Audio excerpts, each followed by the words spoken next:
There are two types of people in this world. Fathers who love their children, and other people who also happen to love children. Today we'll be going over the most loved versus the most hated people in the GD community. Starting off with Kai Guy, who initially blew up by posting short yet engaging videos, typically depicting some impossible wave or ship gameplay, which he would then effortlessly complete using the help of a macro. Although his content wasn't the most high effort, you could tell he knew what he was doing, playing the algorithm to his advantage to amass a huge following. And it worked, with him becoming the fastest growing GD YouTube channel of all time, even surpassing people like Nexus. Although a lot of people didn't like him from the start, with him posting quote-unquote brain rot shorts. But his reputation would soon take a dive for the worst. With the rise of the self-help community, with people like Andrew Tate and Hamza becoming more mainstream than ever, it's clear that this had an influence on the way Kai Guy approached his content. He started to post videos that somehow combined self-improvement and Geometry Dash. Following this, he would release his paid Geometry Dash community, charging $100 per month entry fee to his audience of mostly young kids. Obviously inspired by Hamza's Adonis Academy, he tried running his own spin-off. But when this inevitably didn't work, he would shift gears, announcing the release of a brand new course, Geometry Smash, where he promised to teach kids how to become top Geometry Dash players, for a small price of course. Oh my god, bro. Oh, hell no, man. What the fuck? Needless to say, people could tell he didn't care about the game, like at all, and was only in it for the money. And to rub salt into the wound, June of 2023, he would practically insult his entire audience, mocking anyone who was actually passionate for the game. Imagine having a passion for Square Game. Think about who a real person would respect.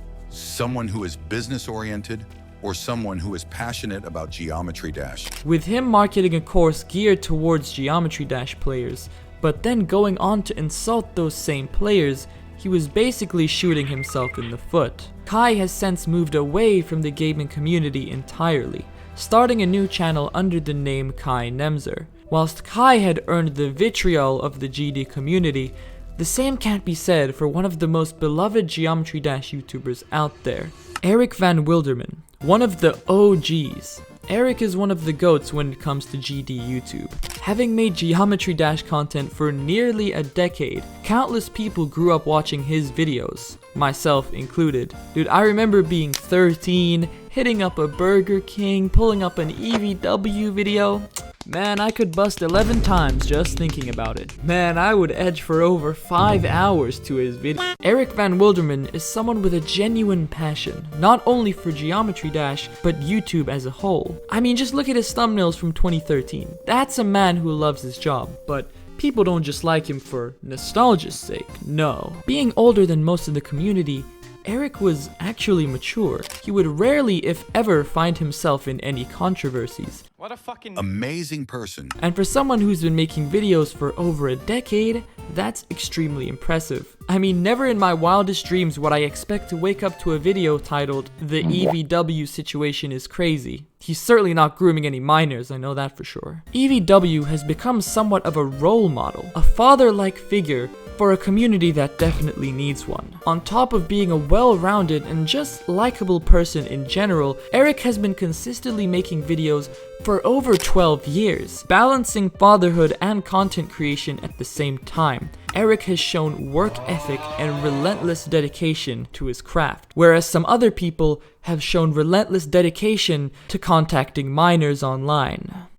Either way, Eric will forever have the respect of the GD community. However, speaking of respect, Mr. Violin Villain clearly has none, especially not for the law. Now, everyone already knows about Mr. Guitar's appreciation of younger people, but I've actually put him on this list today for a completely different reason, a personal experience that I myself had with guitar. Now don't worry, since I'm not a kid anymore, I'm pretty sure I won't be trafficked to Advi Island. However, either Guitar Hero Styles himself or someone on his PR team was watching one of my videos that I made well over a year ago, discussing the most hated people in Geometry Dash, which, for obvious reasons, happened to have mentioned Guitar Hero Styles himself. The very next morning I woke up, a few days before my birthday, just to find that my video from a year ago had received a copyright strike, with the excuse of, "He used my channel logo."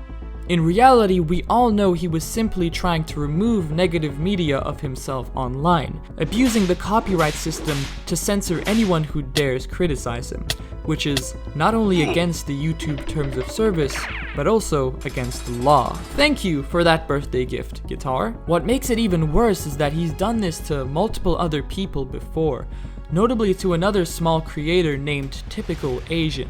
Luckily, I was able to reach out to him for some advice, after which I was able to get in contact with YouTube creator support. In the end, thanks to the based employees at YouTube, I was able to have my video reinstated. Whilst Guitar failed to censor his ops, it's pathetic and scummy behavior like this that's earned him the reputation as one of the most hated people in Geometry Dash. But whilst we're talking about reputation, we have to mention N-Pesta, one of the most well-known and respected players in the community. He's been a top player for several years, but unlike some people who let their ego get the better of them, N-Pesta has truly remained down to earth through thick and thin. On the 15th of December 2019, N-Pesta would release a video that would change internet culture forever.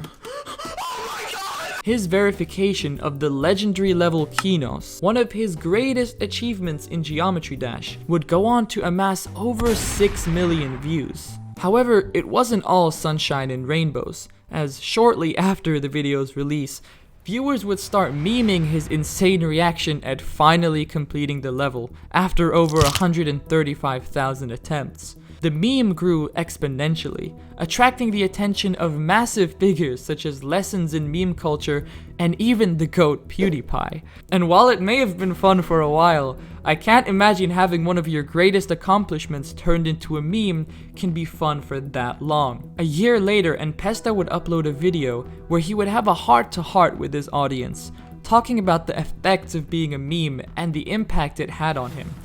This allowed his audience to connect with him on a much deeper level, with comments such as, N-Pesta gave me more perspective on cyberbullying in under 10 minutes than a teacher has in my life. N-Pesta had undoubtedly earned the respect of his viewers, but his aura extended even beyond the GD community. It turns out the meme ended up being good for his brand after all, as people who didn't even play Geometry Dash would stop by his videos and show admiration for the incredible feat which he pulled off. Since then, N-Pesta has started focusing a lot more on content creation alongside playing the game, and it's safe to say he's been killing it ever since. But whilst N-Pesta became adored for his genuine skill in the game, the same can't be said for Space UK. Space UK was once admired as one of the greatest concurrent GD players of his generation, with insane verifications under his belt such as Slaughterhouse.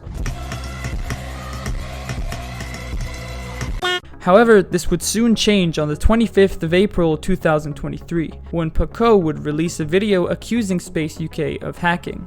The rumors would be short-lived, however, as not long after the exposal dropped, Space UK would release a statement admitting everything and confirming that the majority of his completions, including his Slaughterhouse video, were all hacked, with him basically saying that he did it all just for shits and giggles, and because he kept getting away with it. The news spread like wildfire, with video documentaries coming out by the second, some garnering millions of views, with a video made by Vortrox covering the topic even being watched by Moist Critical on stream. So yeah, he cheated all of his shit. #1 player was a big cheater.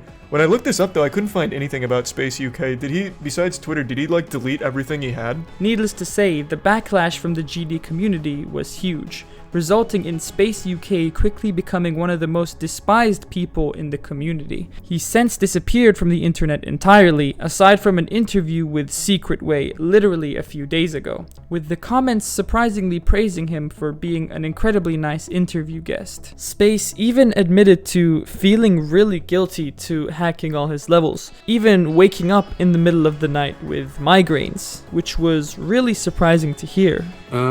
Yeah, looking back at it, I'm pretty sure I was feeling really guilty, but I kind of just ignored it. But yeah, no, the fucking sweating, randomly waking up sweating and migraines. I don't ever get them anymore. I never get them. I think I just convinced myself I don't really care about it, even though I low-key kind of did. Despite his reputation being practically non-existent, it seems he's somewhat managed to sway the community's opinion of him in a positive light. After all, at least he's not a pedophile.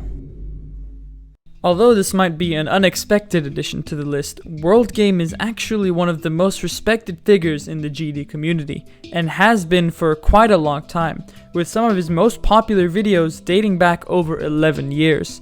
And although he only posts about once a year, he is genuinely one of the most impressive people I have ever seen in the community.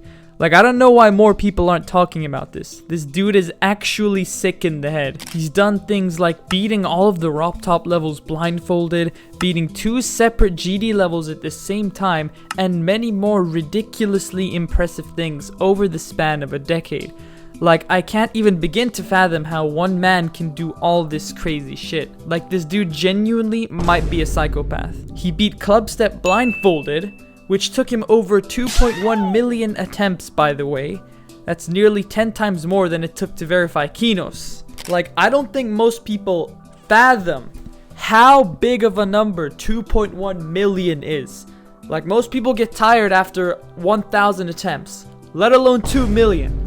My guy might actually be the David Goggins of Geometry Dash. That is some David Goggins shit. 2.1 million attempts. I mean, I'll be real, I think even Enpesto would have given up after 1 million attempts. I think I'd rather wipe my ass with sandpaper than do all that. I even left a comment on his video a year ago, which I still stand by today. I truly do think this dude is hella underrated and might be the actual best GD player of all time. Cause I'll be real, all the stuff he's done is borderline superhuman. Like, I genuinely believe if this dude locked in, there isn't a single top 1 he couldn't verify.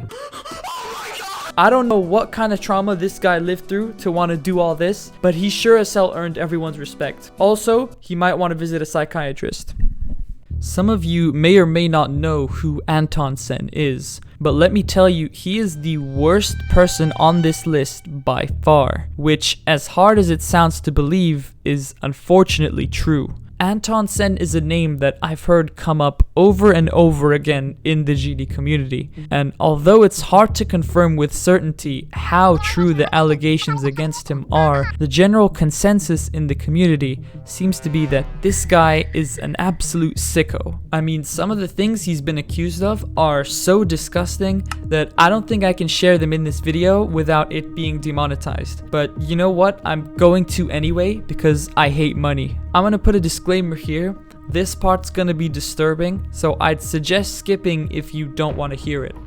Anton Sen was a 23-year-old GD YouTuber with at one point thousands of subscribers, known for having created the Unikitty series, who was exposed for being a pedophile making NSFW drawings of his underage sister, and also raping and molesting his 12-year-old sister in real life. And a whole litter of weird, diabolical shit. Now, an accusation of this nature is obviously extremely serious and should have probably been dealt with by the authorities instead of being turned into an internet drama. But from what I could find, he actually does still own a channel under the name Spectre, even though it's super discreet, with videos as recent as 2 months ago, which at the very least means he hasn't suffered any legal consequences in the real world. Either way, I did find an unlisted video on his channel where he actually defends himself and plays a voice note from someone claiming to be his sister, where she pretty much says that nothing actually happened. Oh, I am Anton's